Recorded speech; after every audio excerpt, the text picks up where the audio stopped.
So now let's move into people that are not unaware, that are not problem or solution or even product aware, but now they're moving into this most aware. This is the person. All right, so we're going to talk through, and again, it'll be fairly quick. I got a little story that I want to share with everybody. It's kind of fun. But we're going to talk about the most aware level of Eugene Schwartz. This is where you hold nothing back. And here's what the outcome is today. We want to make you the best copywriter or deal maker imaginable with this level of awareness. We're going to recap levels 1 through 4, talk about level 5, and then I'm going to share my awesome Aussie story. So for anybody that has Australian friends, this one's for you. So quick recap, level 1 is what we call unaware. Unaware is where people don't know what they don't know. And basically we are talking about things, no knowledge of anything except perhaps their own identity or their own opinion. Okay, that's the first one. This is the coldest stage. This is where people are completely oblivious.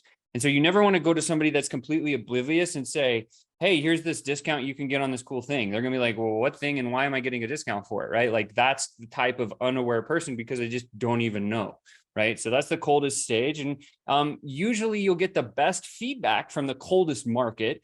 But at the same time, when we're talking to level 1 unaware prospects, the best choice of copywriting for this level of buyer is to always tell stories, right? Stories are definitely like, and Chris kind of shared this one. They laughed when I sat down at the piano, but when I started to play, that was a headline we actually used when we started internet marketing about 7.5 years ago. And I think it did almost $300,000 in revenue in like the first 10 months for us, just using this formula of a headline. So like, I know it works. And if you're selling to an unaware market, this is a great opportunity. Let's go level 2, problem aware prospect. This is where your prospect senses that he or she has a problem, but doesn't know that there's a solution. Like, my knee hurts. I don't know what I can do. My knee hurts. I have a problem, right?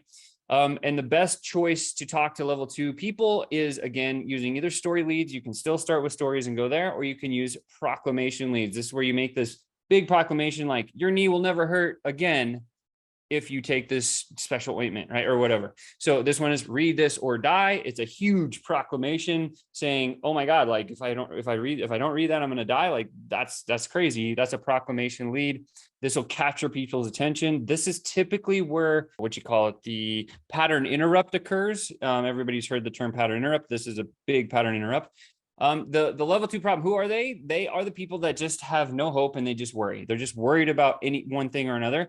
They know something is not right, but don't know there's a way to fix it. And so you just want to stay focused on sympathizing with them and empathizing with them. Do not come over the top with any solution too quickly, because if you do, you will push them away. You got to know that they can trust you because you're showing that you feel their pain, and you got to sympathize in that frustration, desperation, and anger. This is that pain point type place where you want to get to people with, and never talk about your products or benefits. Moving on to level 3, your prospect knows the results that she wants, but not that your product provides it. Okay. So, hey, I have a mess in my messenger and I happen to know like there are ways to solve it, but I don't know who FlowChat is, right? That's that person. And so when we connect with these types of people, you want to use, and the phrase says it all, when you advertise fire extinguishers, open with the fire, right? Open with the high level of an intense emotion. Like that's why this is where movies are very good at this. You know, like the first movie that I'm thinking of right now is the one where he takes the pills and he gets really smart. And at the beginning of the movie, he starts standing on a ledge and like, how did I get to this ledge before I jump off down into the thing? Well, it's like that piece of you caught their awareness. And now we're going to come back and say, look, if you're thinking about jumping off a ledge, don't. Here's why. So that's the idea. Again, we want to start with problem solution leads, or the way we talk to these people. Can't fall asleep, not staying asleep, waking too early, never again. That's the solution. So the first 3 sentences there are the problem. The next one is the solution. Level 4, before we get to the good stuff here, this is product aware. These are people that are a little bit longer down the path. And by the way, everybody listening to this, your prospects are in this awareness level one place or another. The best way that you can close deals the fastest is get really familiar with where people are in their awareness, and then which are the people in the awareness pattern that close the fastest into your business. If you can figure that puzzle out, you'll be able to know where to find your people way, way more often and way faster and higher quality, which is always what we look for. So in this case, the product aware prospect, this is where we're going to use promise leads. Your prospect knows the result he or she wants, but not that your product provides it.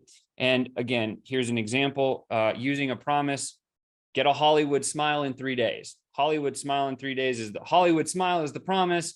3 days is the timeline. And then you're like, oh my God, that's amazing. Like, what can I lose? Like, this is crazy. And what this is offering is dental services or making your smile pretty or you know, crust strips or whatever they are. So that's kind of how you want to speak with them, right? And then the best copy. Okay, so now let's move into people that are not unaware, that are not problem or solution or even product aware, but now they're moving into this most aware. This is the person that's probably tried. So say you sell whatever you sell, right? Say you sell dating services, okay? As an example, I know Emmanuel does this for one of his clients. And so say you're selling dating services. Well, the most aware person has probably gone to eharmony.com, has probably gone to this company over here that charges $1,500 a month. Maybe he's gone to and tried like, hey, it's just lunch, or, you know, all of these other programs that are out there that help for dating. And they're very aware of all the solutions that are out there. And now it becomes almost commoditized where you can say, if you know that your buyer or your potential buyers in that space, you can come at them and say, get this offer where you'll never get it anywhere else. It's at a reduced rate. And we're going to talk right about the discounts and other things like that. We want to do an offer lead. The way that we talk to them is lead with offer. And so here's what it is. It's the most direct copy. We talk directly about the product. So this is only the person that's already purchased probably all of your competitors' stuff, but is still hungry to find the next solution. You don't want to hold back. Start with your copy with price and or your offer. Here's a great example. You're selling cigars. Here it is. Cigars. And then on the top of that, like first it says down at the bottom, save 59%, $29 for these cigars. And it has this little bonus of a free $20 gift card if you look close enough. It's a steak, right? And so now we're getting into how do we talk to the most aware person and make it unique? That's the big one secret. Never sell bigger, better, or faster. If you do, you will lose. Let me say that again. Never sell bigger, better, or faster. If you do, you will lose. What you want to sell is rare, new, or different, okay? So replace bigger, better, faster with rare, new, and different, and that becomes unique. In this example, somebody's smoking a cigar. Well, when do people typically smoke cigars? After a big steak dinner, okay? So that's a great example of how now we can take a complementary product, put it with our product, and then you have a unique offer.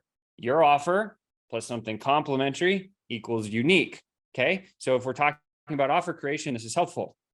What if you're in the event space? What if you're selling events? Well, we're going to do an event offer plus a travel or lodging offer. So, hey, come buy this event ticket or come to my live event. When you do, you get 2 days free stay at the support place. That's a unique offer, okay? Or maybe you're in the book publishing space. Book offer plus speaking gig. What do people write a book for? Number one, credibility. Number two, to like, you know, the legacy piece of it. Number three, to get exposure and grow a business. If you're in that category of you're writing a book to grow a business, then maybe if you're teaching other people how to get speaking gigs, you could say, here's my book. But then also if you buy my book or when you buy my book, it's going to cost you $500 for my book. But at the same time, I'm going to hook you up with 2 or 3 or 5 or 10 speaking gigs, or I'm going to introduce you to this network or whatever. When you start to build on in your offer, it makes it unique. And it also allows you to control the price point. If you're in the marriage counseling space, another example here, maybe you have, you know, like parents fight about kids, you know, parents fight about money, but if parents have kids, right? And you're serving counseling services. Well, maybe it's like, hey, buy my counseling package and I'm going to give you and your husband or you and your wife the counseling. And by the way, I have this free childcare thing that comes with it. That's going to draw a lot of more people. And it could even create like a unique, like a date night idea, right? Okay, quick story, and then we'll get into Q&A and we could talk through this. And one thing that we can do, and I'm happy to do this, is open up some of your guys' message conversations and start to help you identify where they are in the awareness level, and then maybe even how to respond to them if you want to do that. But once I met this Australian guy, and he was just off the rocks crazy. Like, but he was not crazy, because on the crazy scale, there's these on the far left and right, you've got crazy. In the middle, you've got normal. And then in the between crazy and normal, you've got these prolific zones. And so this guy was definitely on the outside of the prolific zone. And he provided leadership training, and that's what he did. And he was really, really effective and good at it. And the reason he was is because he made it super memorable, right? One of the meta biases, if you've ever studied biases, the 6 top meta biases in the world are visual, personal, tangible, memorable, emotional, and contrasting, any one of those 6. And so this one hit really specifically on memorable. The way he taught leadership was more unique than anything I'd ever heard of before. In fact, when he told us what he did, I was like, holy cow, this is just out there. So what he did was this. Again, why he's in the story right now is like, because it's a great story. He taught his leaders to work with teams in a specific way. How he did it was he had 2 kind of main pathways that he would go. First thing he would do is he would transform the whole team that he was coaching. So leadership training, he would come into this business and he would take these leadership teams and he'd say, okay, look, you guys are now a band and you have to play a song before the end of the session to somebody else. And they'd have to write and perform a song. And this got these teammates, these people, to start playing together. And it was also something that was so out there that nobody had ever done. It made his offer super unique. Or the other thing he did is he would bring the whole team into this like simulator that he'd found of a plane. And he would say, hey, the plane's going to crash in 5 minutes unless you work together as a team to fix the deal. So what he was doing is he was selling his leadership offer plus a really, really innovative and new experience that became a hyper memorable. And that was his offer. And it crushed, right? Like it was so good, right? They can either crash the plane or they can work together and they can live. And that's the idea. He had a really, really unique offer. Okay. And so his offer was his offer plus a compliment, right? Like a great experience was unique. Leadership offer plus band offer is unique. Leadership offer plus simulator offer is also unique. Lastly, this should go without saying. When you master Eugene Schwartz's 5 levels of awareness, you'll become one of the most powerful copywriters and deal makers imaginable, because you'll know what to say at all stages of anybody talking to you. So may the Schwartz be with you. Yes, my ridiculous there. And let's go FlowChat.